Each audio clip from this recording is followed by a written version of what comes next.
All right, we're turning this up. We are going to be talking about the... I am Fernando Corona, and... oh, shoot.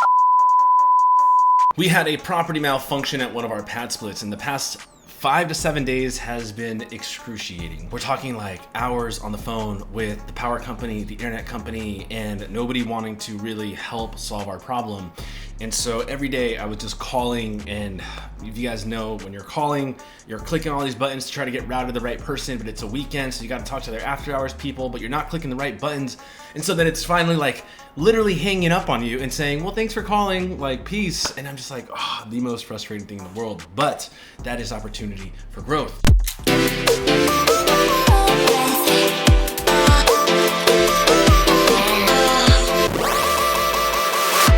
Last week, our tenants told us, hey, we got a tree branch that fell down because there was a storm. This was in Georgia. Because of that, the internet doesn't work, but the power still works. So we're like, okay, we'll send an internet provider out there. So after about like 2 days or so, we're finally getting the internet people to go out there, schedule an appointment. They go out there. We're thinking things are going to be fine because there's no communication back to us from the internet company.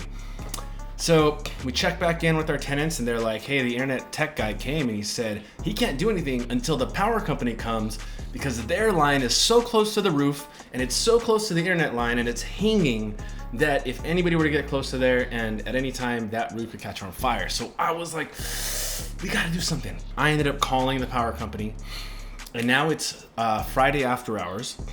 So everybody's gone, but supposedly Georgia Power has an after hours line for emergency. So I said, cool, this is an emergency. So I get connected, and I'm sharing it with this person. I forget what her name was, but she was like, okay, cool, we'll get somebody out there. I was like, tight.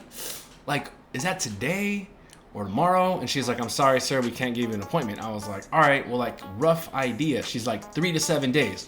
And I was like, 3 to 7 days? So you're telling me at minimum 3 days? She was like, I can't verify that either. I was like, you just told me 3 to 7 days. She was like, look, I'm putting it in there. It's gonna be at max 7 days. I can't tell you any sooner. I was like, all right, fine, whatever. The next day comes, I'm talking to my property manager, shout out to Franco and Highest Property Management, because we're trying to brainstorm this thing. He's like, look, call him, tell him you're on the phone on a recorded line, and that person that you're talking to could be held liable if this is not resolved. So I call back, guns blasted. Yo, the name's Nando, coming at you hot. I didn't really talk like that. I'm just kidding. I'm pretty professional. Hi there. My name is Fernando. Nice to meet you. Yeah, we're having some trouble there on insert address, and could really use your help. Listen, to be transparent, I am calling on a recorded line, and that's just to protect myself, because we did call yesterday and nobody has come over, and it's right next to the rooftop. So if the roof catches on fire and somebody is severely injured, unfortunately I hope you don't get in trouble. We are gonna be going after the Georgia Power. Is there anything that you can do to make sure somebody goes out today to make sure that worst case scenario doesn't actually happen? And she was like, yo, I didn't sign up for this. So she was really nice. And she's like, yeah, we'll get somebody out there, within 24 hours. So I was like, cool, thank you. I called back Georgia Power today, and because again, I live in California, properties in Georgia, so there's no feedback.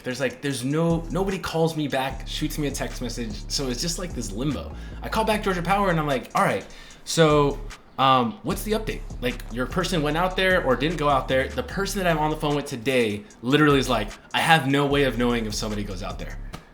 What kind of system is this? How do you send people out for things and there's no like internal communication base that says like, yeah, I fixed their problem, or no, I didn't go out? At this point, we messaged, had my property management team reach out to all the members. Hey, did anybody come out yesterday? Georgia Power supposed to come out and fix the lines. They actually respond back and they're like, yeah, somebody did come by. They fixed the lines for the power. So now we can get the internet to go back. So what you just listened to is my conversation with the internet provider, because we have an appointment scheduled for tomorrow, which is Tuesday, May 27th. I'm shooting this on Monday. I'm supposed to be on vacation, but I'm here working. So tomorrow, supposed to be going out. That'd be like 5 days of internet outage. So the tenants are heavily upset with me and us, right? But obviously this was like a multi-layered problem that we had to solve, and all the parties involved didn't have a clean communication access. And even in the beginning, actually, so this is feedback for everybody else.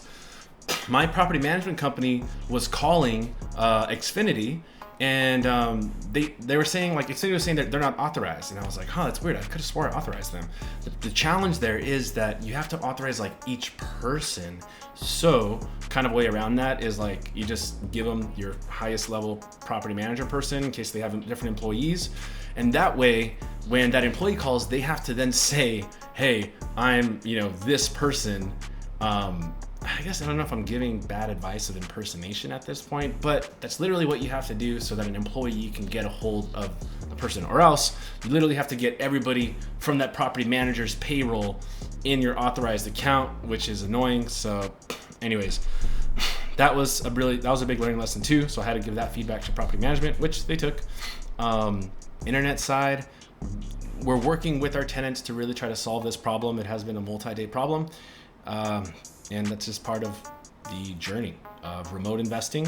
Your property managers, and understanding their SOPs and standard operating procedures are important, because you need to find out who's actually making those calls when the emergencies come up. And I had to get involved, which I'm okay with. Like we're all here for a common goal and mission, and then they improve their process, I give feedback, and we kind of go from there. So that's it. All I wanted to share today. My update on a pad split problem, co-living problem that has taken some days to solve, but I think we're right there at the finish line. I think it's gonna get solved tomorrow, and we'll be good. I'll shoot another video in case it's not solved. Later, guys.